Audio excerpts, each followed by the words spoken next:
I'm Mr. Schwartz, and I'm reading Chapter 2 of Friendship According to Humphrey. Chapter 2 is called Upset Pet. And this right here is Ginger Bear. He's a pet at our barn.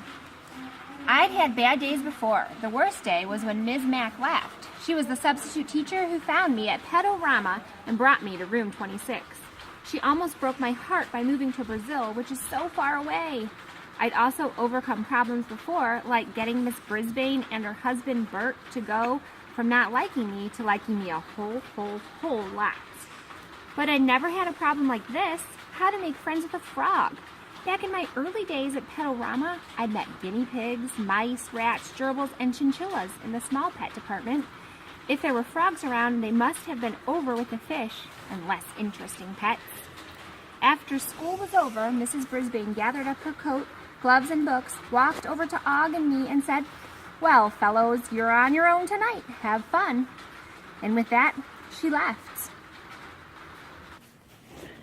I recalled the first night I was alone in room 26. As it slowly got dark outside, I slowly got scared inside. I would have liked a friend to talk to that night. Maybe Og felt the same way. Like Tabitha, Og was new to the class, and I thought I should try and make new friends with him. Mrs. Brisbane had said, "It's not easy to be new. You should always listen to your teacher." "Don't worry, Og," I squeaked to him. "They'll all be back tomorrow, and Aldo will be here later." I waited for an answer. All I heard was silence. I knew he probably couldn't understand me. Still, I'd learned to understand what humans said, and for the most part, they seemed to understand me when I chose to squeak up. Surely I could do as well with a frog. I decided to try again. "Can you hear me?" I squeaked as loudly as possible. Either he couldn't hear me or he was just plain rude. I couldn't see him all that well from my cage with my wheel, my ladders, tree branches, sleeping house, and mirror, but I knew Aldo wouldn't come in to clean the room for hours. I decided to introduce myself as an experienced and well-loved classroom pet. I could share my wealth of knowledge about the schedule, the students, and the studies in room 26. Og could come to me for advice whenever he wanted. After all, you can learn a lot by taking care of another species. As Miss Mack told me, surely that included frogs. Open the door to my cage. It has a lock that doesn't lock. However, I'm the only one who knows about it. To humans, it looks like it's tightly latched, but trust me, it's not. Go. "I'm coming over, Og," I announced. Again, there was no response. I scampered over to meet my new roommate anyway. The glass tank had a big dish of water on one side and pebbles and plants on the other. There was a screen over the top. Sitting under a large green plant was a huge green lump. I tiptoed over close to the glass and peered in. The lump was even uglier than I first thought.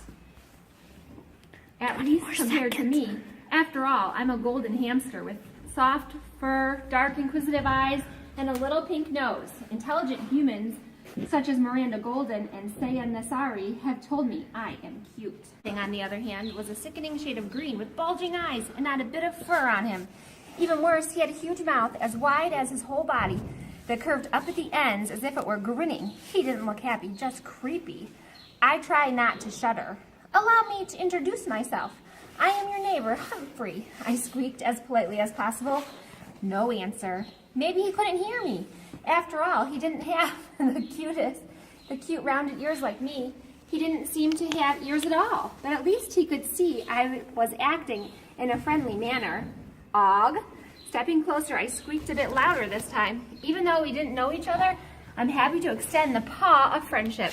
Then, with no warning at all, Og lunged right at me and let out a loud boing. Go. I must have leaped a foot backward. Og couldn't get through the glass, but goodness, he startled me. "I was only trying to be friendly," I told him, backing up toward my cage. Boing. He sounded like a broken guitar string. I sneaked a peek at him. Was this grin a leer or a sneer? My heart was still pounding as I darted back into my cage and slammed the door behind me. My friend Og was scaring me like that. I tried to put myself in his shoes, like Miss Brisbane said, but he didn't wear any. Neither did I, for that matter.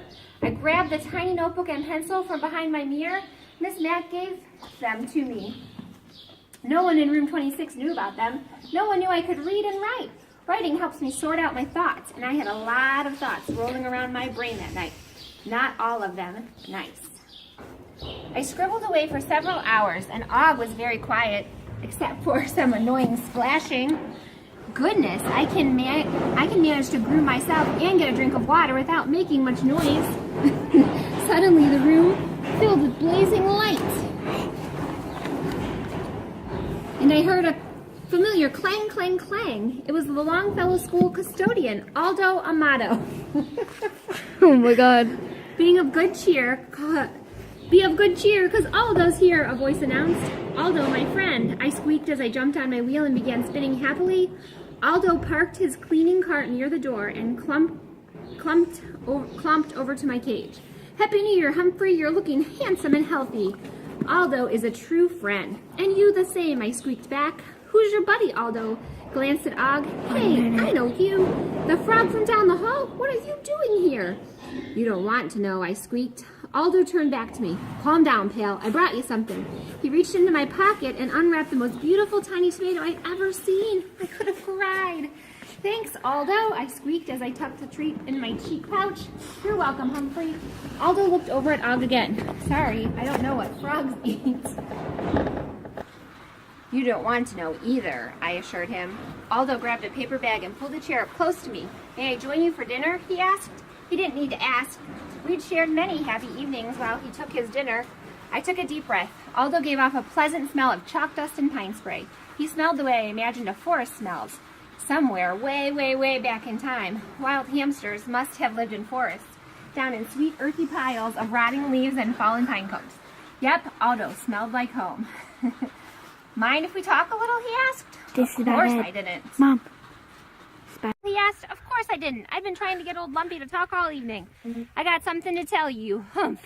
Remember how I gave my girlfriend Maria an engagement ring for Christmas? Well, I've got bigger news. On New Year's Day, she and I ran off and got married. He held up his left hand. A gold band glittered on one finger. I hope that you'll be happy, happy, happy, I squeaked with delight. Thanks, pal. I know I told you that you'd be at my wedding, but we decided to get hitched quietly. You understand? He asked. Naturally, I squeaked yes. After all, I helped them get together in the first place. And when I met Maria, she was as nice as Aldo. Yep, I'm an old married man now, real happy. But I've started thinking, Humphrey, I like this job, but it doesn't pay a whole lot. Aldo paused to chew a bite of his sandwich. I'd like to have kids in a house and maybe raise a couple of hamsters of my own. Fine with me, as long as he didn't raise any frogs. I sure would love to have my evenings free to spend with my family. Pal, I've got to find a new way to get a better job, Aldo continued. You can do it, I squeaked. Aldo was quieter than usual as he finished his dinner. I spun on my wheel to entertain him, but he was lost in thought. Finally, he folded up his bag. Guess I'm not good company tonight, Humphrey. I bet that frog makes better conversation than I do. Fat chance, I squeaked. After Aldo cleaned the room and left, I did some thinking. Personally, I believed Aldo was already as fine a human as I'd ever seen. I'd miss him if he worked somewhere else, but he was my friend, so if he wanted a better job, I wanted to help him. I started jotting down ideas in my notebook and lost track of time. Later, I heard splashing. I'd almost forgot about you-know-who next door. Hey, what's shaking, Og? I called out to him. Maybe he'd thought over his bad behavior and wanted to apologize for his bad manners. There was no reply, just splish, splash, splish. Personally, the idea of being covered in water is disgusting to me. I prefer to groom myself the time-honored way, using the tongue, teeth, paws, and toenails. I thoroughly clean myself every day. The students in room 26 love to watch me. At least I did before Google Eyes came along. Still, I had to share a table with him. I figured I might try again to be friendly. Having a nice bath? I asked. There was no answer. Not even another splash. But there was another sound. The crickets. They were alive after all. Og would have to eat noisy food. My Nutri-Nibbles and Mighty Mealworms didn't make a sound until I crunched down. My Nutri-Nibbles and Mighty Mealworms didn't make a sound until I crunched down on them, but the crickets, who I actually felt sorry for, made a funny song. Chirp, chirp. Apparently they were nocturnal, like me. It was going to be a long night with those noisy kids and a silent farm. I looked on my wheel and tried to spin my ignorance away. It didn't work. The only way to have a friend is to be one. A gold clock at the bottom.